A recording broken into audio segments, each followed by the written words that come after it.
Good morning everyone. આગળ જોઈએ આપણે વિશિષ્ટ સંયોજક પેશી વિશે. બરાબર, આપણે અધિચ્છદીય પેશી જોઈ, સંયોજક પેશી જોઈ, ત્રીજો પ્રકાર વિશિષ્ટ સંયોજક પેશી.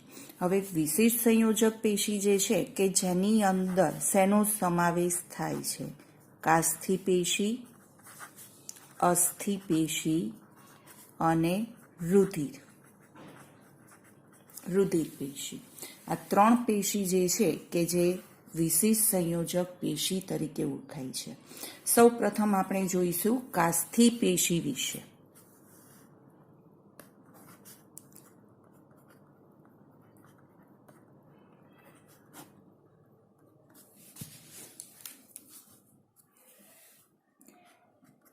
કાસ્થિ પેશી જેનું આંતરકોશીય દ્રવ્ય જે છે, આંતરકોશીય દ્રવ્ય કઠણ, સ્થિતિસ્થાપક અને દબાણથી પ્રતિરોધી હોય છે. અને આ જે કાસ્થિ પેશી છે કે જેના કોષો જે છે જેને કોન્ડ્રોસાઇટ્સ તરીકે ઓળખાય છે. કોન્ડ્રોસાઇટ્સ એટલે કે કાસ્થિ કોષો તરીકે ઓળખવામાં આવે છે. અને આ જે કોન્ડ્રોસાઇટ્સ જે છે કે જેના દ્વારા કોન્ડ્રીન નામનું આધારક દ્રવ્ય એનો સ્ત્રાવ થાય છે. બરાબર, કોન્ડ્રીનનો સ્ત્રાવ કરતા હોય છે. અને આ જે કોન્ડ્રોસાઇટ્સ જે છે કે જે બંધ સ્થાનોમાં આવેલા હોય છે, જેને કોષ સ્થાન તરીકે ઓળખાય છે. કોષ સ્થાનોમાં આવેલા હોય છે. દાખલા તરીકે આપણે જોઈએ તો કે આ જે કોષો છે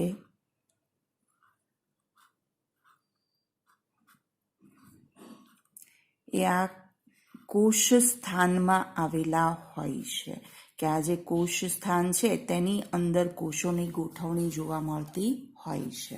બરાબર, હવે જોઈએ આગળ તો કે પૃષ્ઠવંશી ભ્રૂણમાં કાસ્થિ પેશી ક્યારે જોવા મળે છે એના વિશે. પૃષ્ઠવંશી ભ્રૂણમાં જોવા મળતી જે મોટા ભાગની જે કાસ્થિઓ છે, બરાબર, ભ્રૂણમાં જોવા મળતી કાસ્થિઓ જે પુખ્ત અવસ્થામાં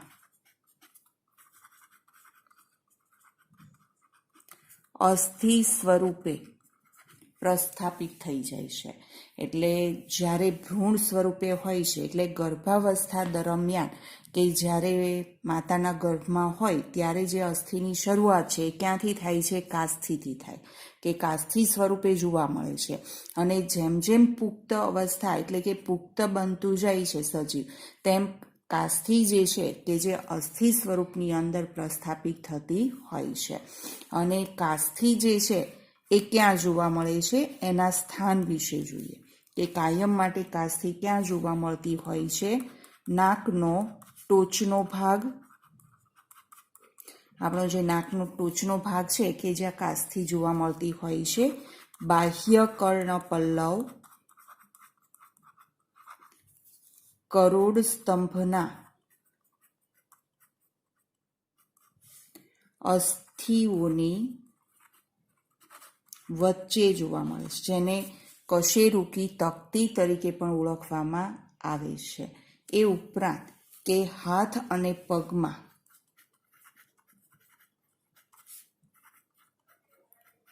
કાસ્થિ જોવા મળતી હોય છે. કાસ્થિ જે છે એના પ્રકાર વિશે જોઈએ. મુખ્યત્વે કાસ્થિ જે છે 4 પ્રકારની જોવા મળે છે. કાચવત કાસ્થિ,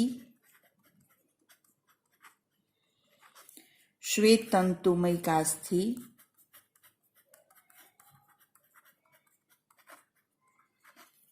પીળી સ્થિતિસ્થાપક કાસ્થિ,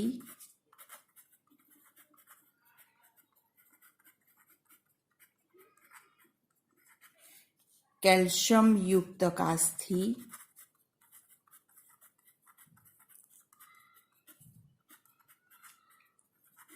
બરાબર. પણ પ્રકાર વિશે આપણે જોવાનું નથી, એની રચના વિશે જોવાનું નથી, ફક્ત તમારે આ 4 પ્રકાર યાદ રાખવાના છે. જો 3 માર્ક્સની અંદર પૂછાય કે અસ્થિ પેશી સમજાવો તો આટલી માહિતી તેની અંદર લખવાની છે. આગળ જોઈએ આપણે બીજો પ્રકાર વિશે, અસ્થિ વિશે.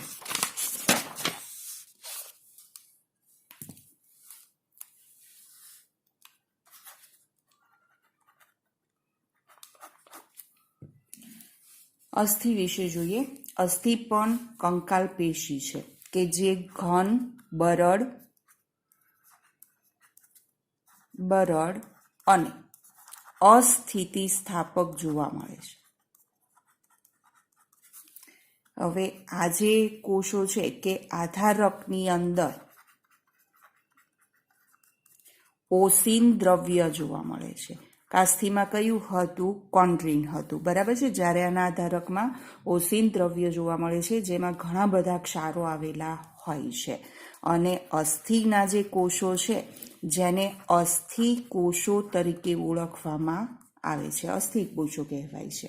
અસ્થિ કોષો જે છે એ પણ કોષ સ્થાનોમાં ગોઠવાયેલા હોય છે, કોષ સ્થાનોની અંદર ગોઠવાયેલા જોવા મળતા હોય છે. હવે જોઈએ તો અસ્થિ જે છે એના કાર્ય વિશે, કે જે અસ્થિને આખું માળખું પૂરું પાડે છે અને શરીરની મુખ્ય પેશી છે. ખાલી તમે 1 સેકન્ડ માટે વિચારો કે જો આપણા શરીરમાં અસ્થિ ના હોય તો આપણું શરીર કેવું થઈ જાય? કોથળા જેવું હોત, બરાબર. આપણે જે કંઈ પણ સીધા ટટ્ટા રહી શકીએ છીએ, કોના કારણે રહી શકીએ છીએ? અસ્થિના કારણે. એટલે આપણા શરીરની મુખ્ય પેશી છે કે જે શરીરનું રચનાત્મક માળખું રચે છે. આપણા શરીરનું રચનાત્મક માળખું રચે છે અને શરીરને આધાર આપે છે.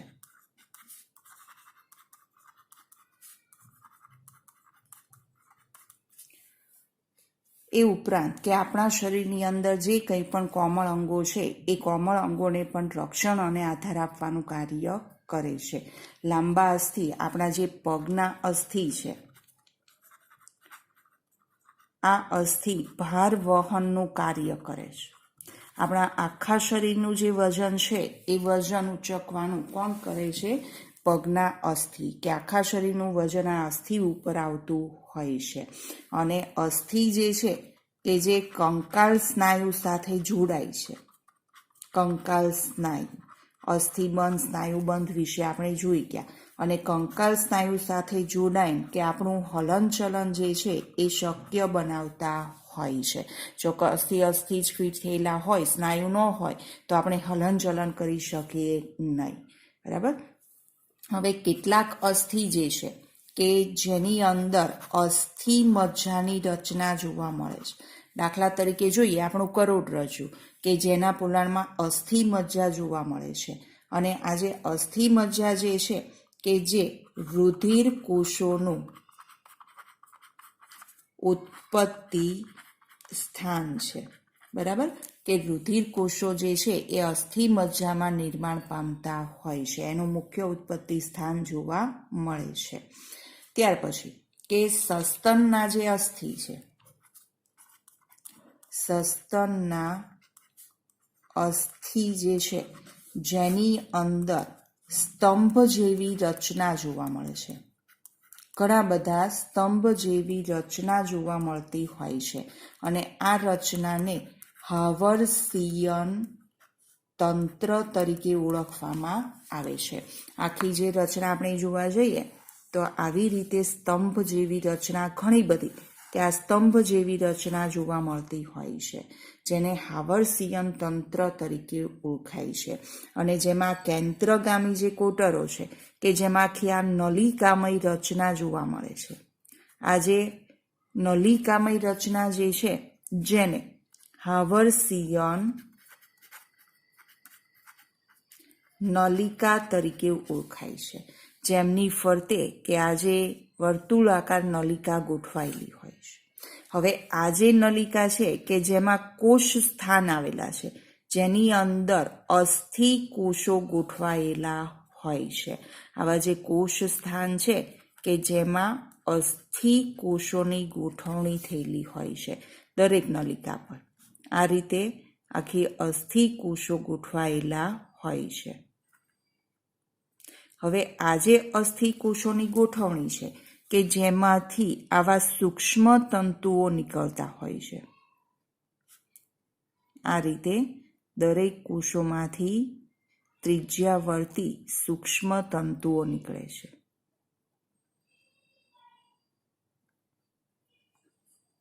જેના કારણે દરેક જે વર્તુળાકાર નલિકા છે કે જે એકબીજાના સંપર્કમાં રહેતી હોય છે. બરાબર, આ પ્રકારની આખી રચના જોવા મળતી હોય છે અસ્થિની છે કે જેની અંદર આજે કેન્દ્રવર્તી નલિકા જેને હાવર્સિયન નલિકા કહેવાય છે અને જેમાં કેન્દ્રગામી કોટરો છે અથવા કોષ સ્થાન છે જેમાં અસ્થિ કોષો ગોઠવાયેલા હોય છે અને આખું આ જે તંત્ર છે જેને હાવર્સિયન તંત્ર તરીકે ઓળખવામાં આવે છે. ખ્યાલ આવી ગયો દરેકને? આગળ જોઈએ. જો અસ્થિ પેશી વિશે પૂછાય તો આટલું લખવાનું અને 2 માર્ક્સમાં અસ્થિના કાર્ય વિશે પૂછાય તો એના કાર્ય વિશે લખવાનું રહેશે. ત્યાર પછી વિશિષ્ટ સંયોજક પેશીમાં ત્રીજો પ્રકાર છે રુધિર પેશી. રુધિર પેશી જે પ્રવાહી સંયોજક પેશી છે. પ્રવાહી સંયોજક પેશી છે અને રુધિરની રચનામાં આપણે જોઈએ તો રુધિર રસ જોવા મળે છે અને એ ઉપરાંત રુધિર કોષો આવેલા હોય છે. હવે રુધિર કોષો જે છે 2 પ્રકારના જોવા મળતા હોય છે, રક્તકણ અને શ્વેતકણ. એમના પાછા શ્વેતકણના પણ પ્રકાર જોવા મળે છે. એ ઉપરાંત કે રુધિર કણિકા જોવા મળતી હોય છે. રુધિર કણિકા જેને ત્રાક કણિકા તરીકે ઓળખવામાં આવે છે અને રુધિર જે છે કે આપણા શરીરનું તરલ કે પ્રવાહી છે, તરલ પરિવહન પામતું પ્રવાહી જોવા મળે છે. ખ્યાલ આવી ગયો દરેકને? રુધિરની જે રચના છે આપણને આટલી જ એનસીઈઆરટીમાં આપેલી છે એટલે આપણે જે રુધિર કોષો છે એ પ્રકાર વિશે જોતા નથી. અહીંયા વિશિષ્ટ સંયોજક પેશી જે છે એ પૂરી થાય છે. આગળ જોઈએ.